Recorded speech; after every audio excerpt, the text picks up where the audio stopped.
नमस्कार, मैं हूं जयश्री नागदा और आप देख रहे हैं बेबाक राजस्थान।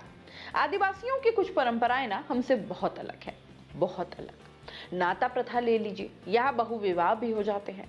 जो लिव इन आप अब जानने और समझने लगे हैं, उसकी परंपरा आदिवासियों में जाने कब से थी। साथ रहते जब तक रहना चाहते, बच्चे भी हो जाते, वो भी चाहे तो शादी करें, नहीं तो आगे इसी तरह से कंटिन्यू कर सकते थे। जबकि माँ बाप अभी तक शादी के बंधन में बंधे नहीं हैं। नाती पोते हो जाते, उनकी भी शादियां हो या ना हो, कुल मिलाकर ये सिलसिला यूं ही चलता रहता। ऐसी भी कई तस्वीरें हमने देखी जब नाती पोते भी उनके बच्चों के साथ बारात में शामिल हुए और अपने दादा दादी या नाना नानी की शादी करा लाए। ये है आदिवासियों की परंपराओं में से एक। ऐसी कई अलग सी रिवायतें हैं जो आपको ठीक लगे या न लगे, पर इन्हें ठीक लगता है और ये उसे निभाते भी हैं। अब इसी परंपरा के तहत एक आदमी एक महिला को ले आया। जब तक प्यार रहा, अच्छी बनी, साथ रहे, लेकिन नहीं बनी या झगड़ा हुआ तो फिर उसने जो किया गजब कर दिया। हुआ यूं कि सदर थाना क्षेत्र के देवल मनात फला में एक युवक ने पत्नी बनाकर रखी महिला की हत्या कर उसने खेत में गाड़ दिया। घटना के बाद सनसनी फैल गई और लोग वहां इकट्ठा हो गए। सदर थाना पुलिस भी वहां मौके पर पहुंची, लेकिन जमीन में गाड़े शव को बाहर निकालने के लिए पुलिस ने एसडीएम को सूचना दी। बुधवार सुबह एसडीएम की मौजूदगी में शव को बाहर निकालने की प्रक्रिया होनी है। सदर थाना क्षेत्र के देवल मनात फला बटका में यह घटना हुई है। रंजीत, जो कि 45 साल का है, पुत्र हकरा मनात की पहली पत्नी शारदा की 8 साल पहले बीमारी से मौत हो गई। दोनों की 2 बेटियां थी।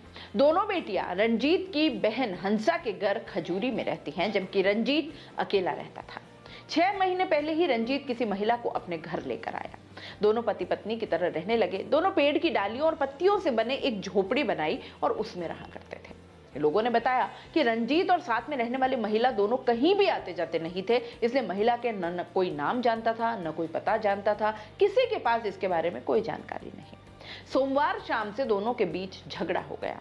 मंगलवार तड़के अंधेरे में रंजीत अपने घर से 100 फीट दूर खेतों में गड्ढा खोदने लगा। आसपास के लोगों ने देखा गड्ढा खोद रहा है, जिस वजह से लोगों को उस पर शक होने लगा। इस पर लोगों ने गांव के सरपंच को सूचना दी जाकर। अब सरपंच कमलेश मनात जब वहां पहुंचे और रंजीत से पूछताछ की।